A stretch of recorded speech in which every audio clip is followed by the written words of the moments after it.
In the 15th and 16th centuries, the native people of Mexico City suffered conquest first by the Aztecs and then by the Spanish conquistadors. It was the custom of the Aztecs to harvest the conquered people as victims for human sacrifice, offered to the snake god Quetzalcoatl. By the Aztecs' own account, this cost 250,000 human lives per year. In the dedication of just one temple, a celebration lasting 4 days, they slaughtered more than 80,000 men and women. Now, as you can imagine, these native peoples lived a life of natural and supernatural terror. Yet the fear of their idols kept them trapped in idolatry, and they resisted conversion to the Christian faith. The best efforts of brilliant missionaries proved basically ineffective. Then, in 1531, the Blessed Virgin Mary appeared in Mexico City to a peasant man named Juan Diego. He was an older man, a simple man, a convert to the Catholic faith, and he was hurrying on his way to Mass when Our Lady appeared. She asked him to go to the bishop and request that a church be built in her honor on that very spot at Tepeyac.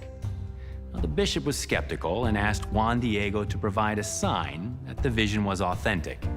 When Juan Diego next saw Our Lady, she filled his overcoat with roses, even though it was winter, and roses were out of season. When the bishop took the roses from Juan Diego's rough garment, the men saw that Mary had miraculously left her image on the fabric. Juan Diego's overcoat was made of cactus fiber, so the relic shouldn't have lasted 50 years. And let's be honest, after 5 years, it should have been falling apart. But now, it's lasted half a millennium, and her image still looks with eyes of mercy upon hundreds of thousands of pilgrims. What happened in the wake of Juan Diego's visitation? Well, the bishop built that church at Tepeyac, of course.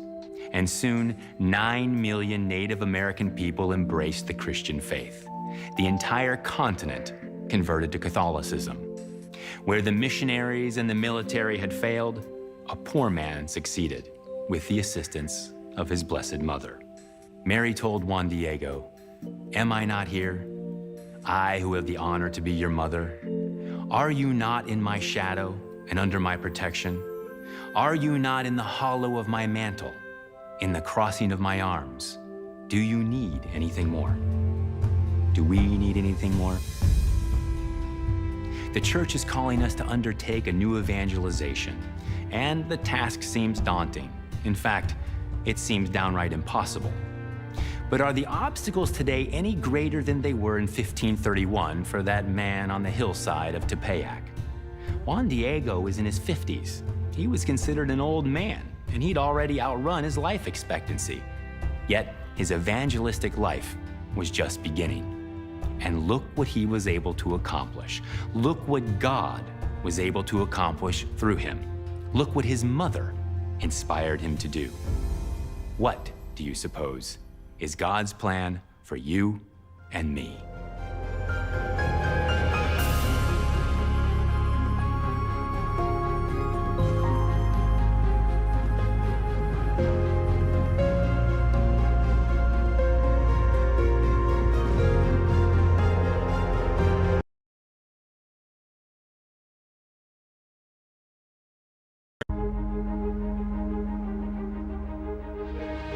We're on a mission to explore the Chapel of the Miraculous Medal, the place where the Virgin Mary appeared to the humble and simple St. Catherine Labouré and bestowed on her a mission and the design of a medal, which was to become the most famous and widespread in the history of the Catholic Church.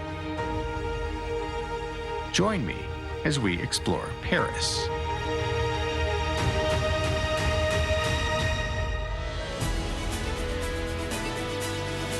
My name is Michael O'Neill. I'm the Miracle Hunter. I research and investigate the supernatural, traveling the world to take a deeper look at how miraculous events have had a transformative effect on world history, inspiring some of Catholicism's most famous devotions and most magnificent churches. From miraculous images of the Virgin Mary and the inexplicably incorruptible bodies of great saints, to the miracles of the Eucharist and those who bear the wounds of Christ, journey with me around the globe see the wonders that have inspired the fascination and faith of believers for centuries.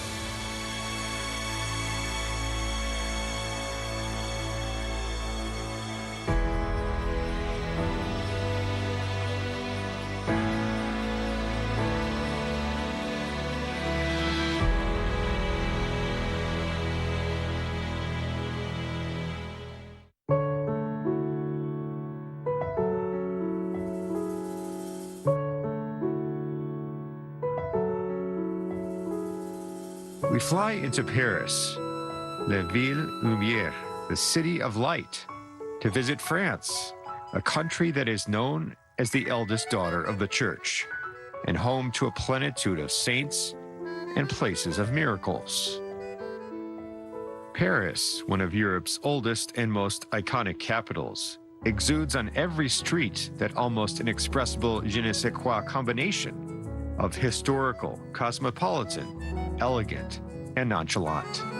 We start at Montmartre, the Mount of Martyrs, the hilltop neighborhood named as the historical martyrdom site of St. Denis in the 3rd century. Contemporarily, it's popular as the bohemian neighborhood favored by sidewalk painters. Its crown is the alabaster-domed Sacré-Cœur Sacred Heart Basilica, a relatively new church built at the turn of the 19th century as an act of reparation for the sins of France. It was a national project, realized with donations, often modest, by faithful from all over France.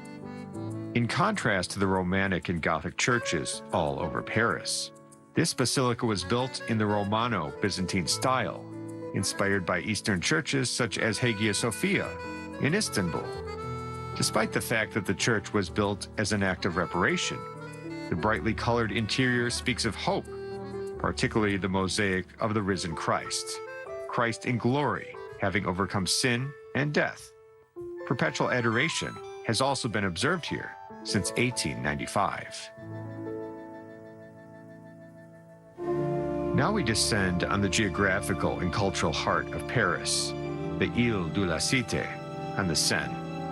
This island in the Seine was first the site of a Roman garrison, then the center of the Frankish kingdom in the 6th century, when Christianity took root among the Romanized Germanic people of France.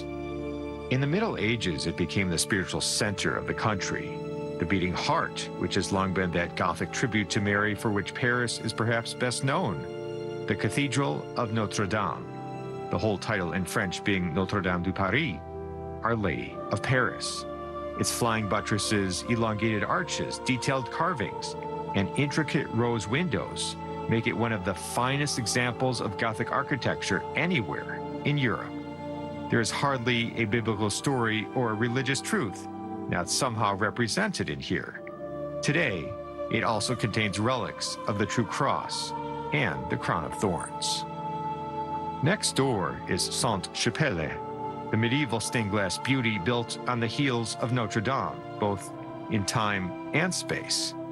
King St. Louis built it as a giant reliquary to contain a series of relics from the Passion of Christ, including the crown of thorns and slivers of the true cross, today in Notre Dame. During the Second World War, the stained glass windows were carefully removed and stored away to preserve them from damage, and then replaced once Europe was once again at peace.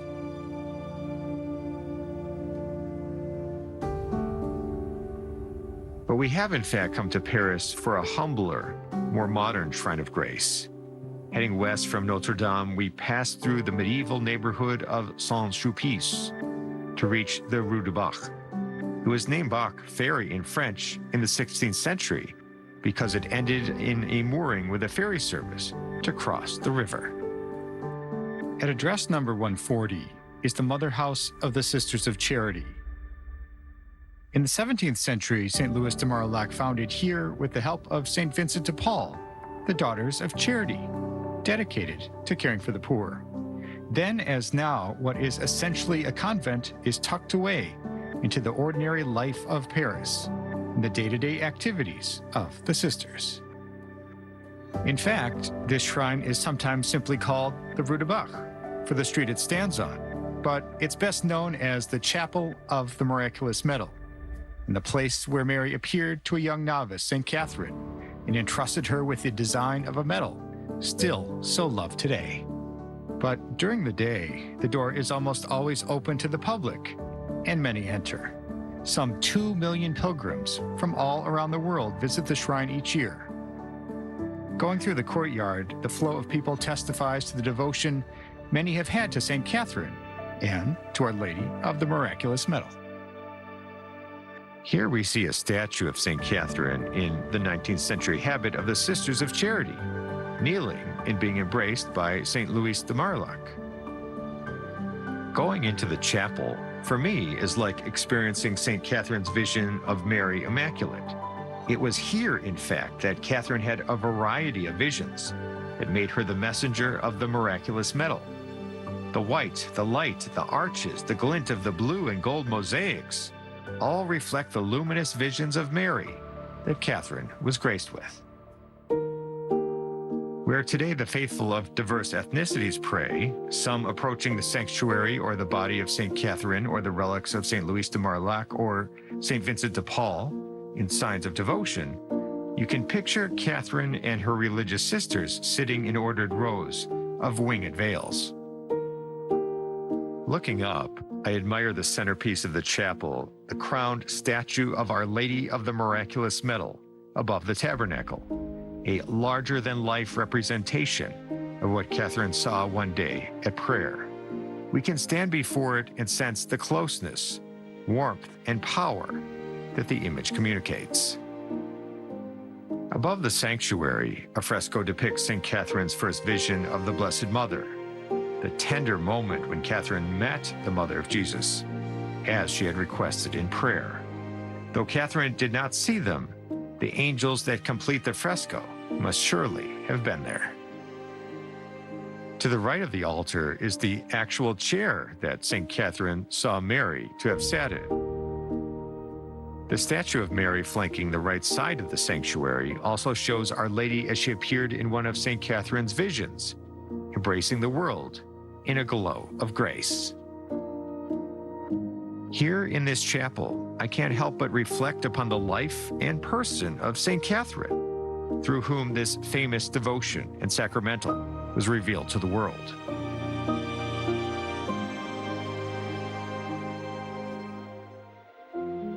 Catherine Labouré was born in a village in the Burgundy region of France in the year 1806. She was 24 when she arrived in Paris in 1830 to join the Daughters of Charity of St. Vincent de Paul, the community founded in 1633 by St. Louis de Marillac and St. Vincent de Paul to care for the poor. Catherine and her fellow French lived in the aftermath of the French Revolution that had taken place only 40 years before. The country was still very politically and socially unstable, as depicted by Victor Hugo in Les Miserables. Parisians in particular never knew when violence or violent anti-clericalism would break out. St. Catherine lived through both the July Revolution of 1830 and the subsequent Paris Revolt. During Catherine's life, the heart of St. Vincent de Paul was already conserved and venerated here. Today, this relic is in a side altar where the saint, known for his gentleness towards others, is shown smiling at his devotees. During her life, he had often guided Catherine quite directly. 3 times during her novitiate, Catherine had visions of the heart of St. Vincent, each time the color speaking to her as a sign of the times. As a young woman trying to decide her future, she had a dream of a smiling old bearded priest who called her his daughter, reminded her it was good to take care of the sick, and told her that God had a unique project planned for her. When she saw a picture of the saint not long after that, she recognized him as St. Vincent de Paul and knew her vocation was to be a daughter of charity.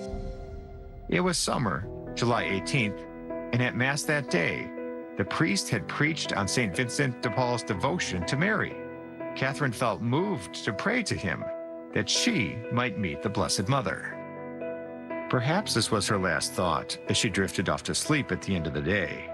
At 9:20 that night, she was woken up by a voice calling her name. She looked up and saw an extraordinarily beautiful child who she understood to be her guardian angel. He told her to come to the chapel. The Blessed Mother was waiting for her.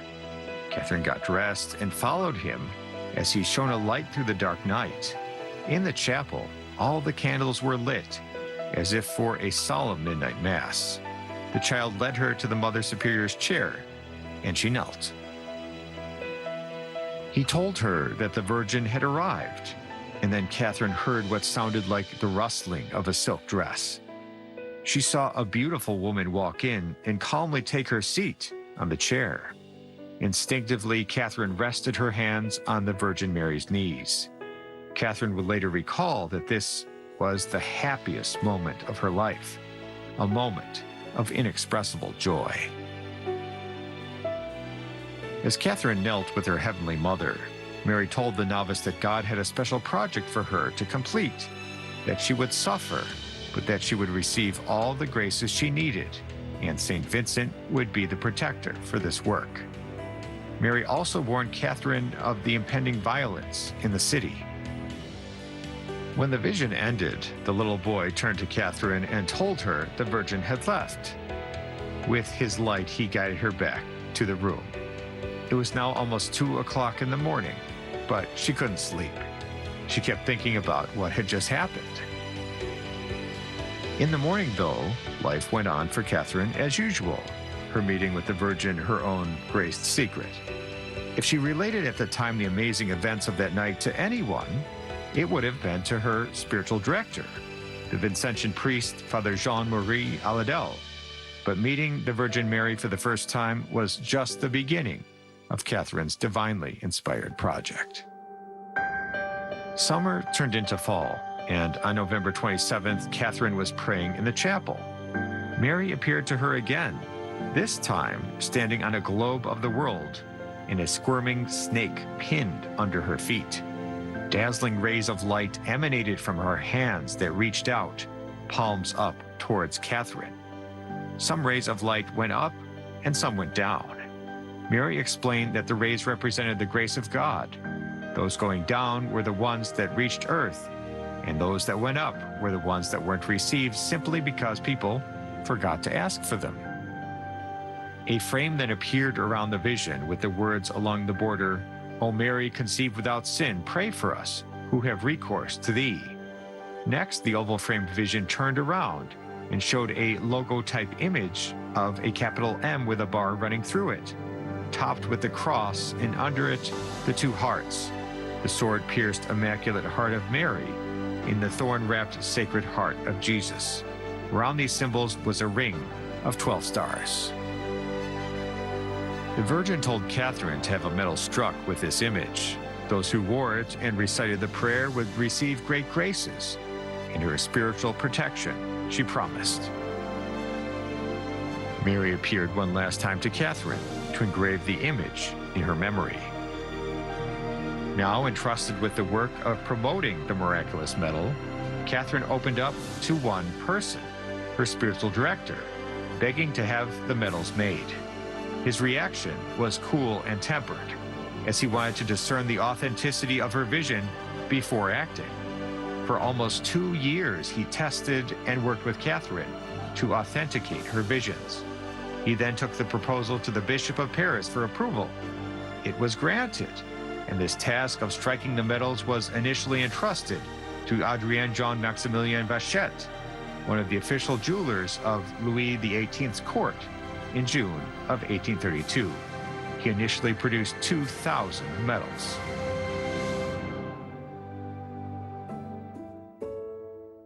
The Miraculous medal is full of rich symbolism. As Catherine saw, the front side depicts Mary Immaculate, her hands open, full of light. Mary stands upon the globe showing herself as Queen of Heaven and Earth. Her feet crush the serpent, proclaiming that Satan and all his followers are helpless before her. Genesis chapter 3, verse 15. The year 1830 on the Miraculous medal is the year the Blessed Mother gave the design of the medal to St. Catherine. The reference to Mary conceived without sin refers to the dogma of the Immaculate Conception of Mary. Mary is sinless, full of grace and blessed among women, as the angel said to her at the Annunciation. The miraculous medal anticipated the proclamation of the dogma of the Immaculate Conception 24 years later in 1854. On the reverse side, the cross and the letter M are symbols of the close relationship of Mary to the suffering, passion, and death of her Son.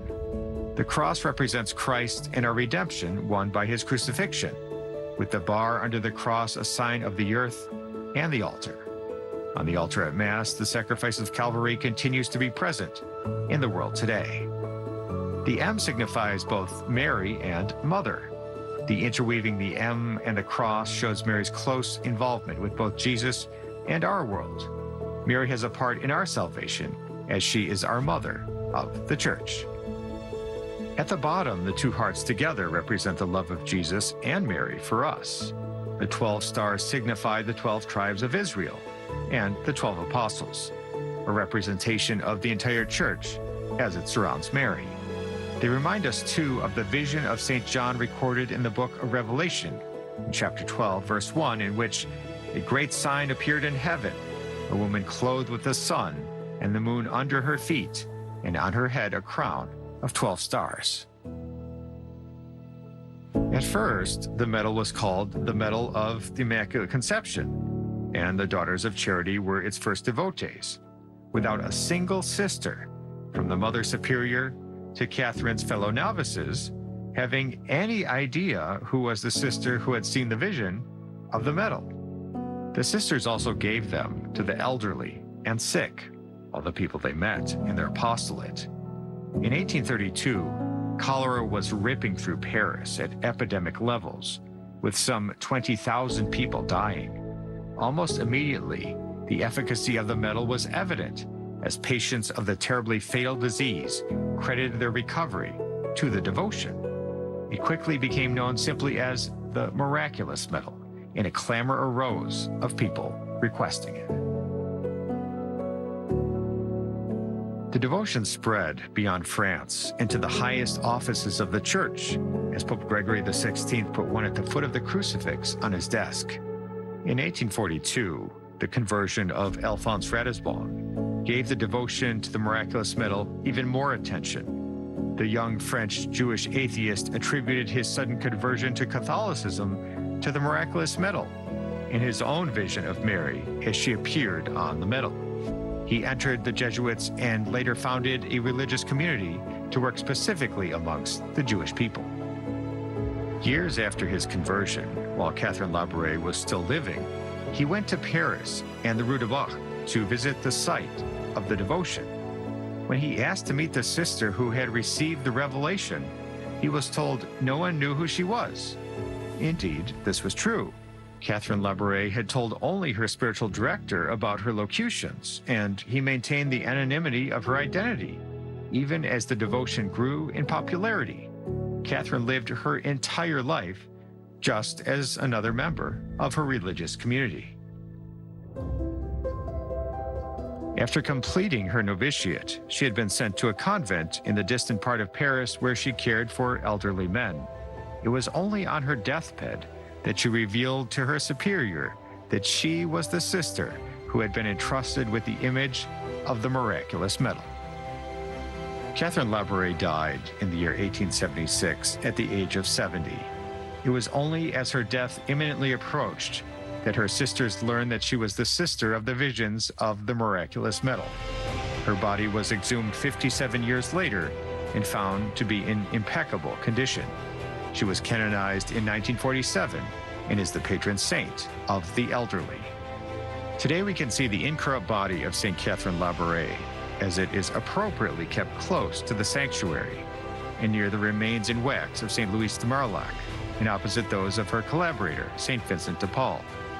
St. Catherine's body, miraculously preserved, is not as the young seer, but rather as she was, having lived a life dedicated to the service of Jesus in the poor. And so my time here at the spectacular chapel of Our Lady of the Miraculous Medal comes to an end. It was inspiring to see the beginnings of this devotion, one that I personally share. And as I leave Paris, the incomparable city of light, I am reminded of its message, meant to be spread to the entire world.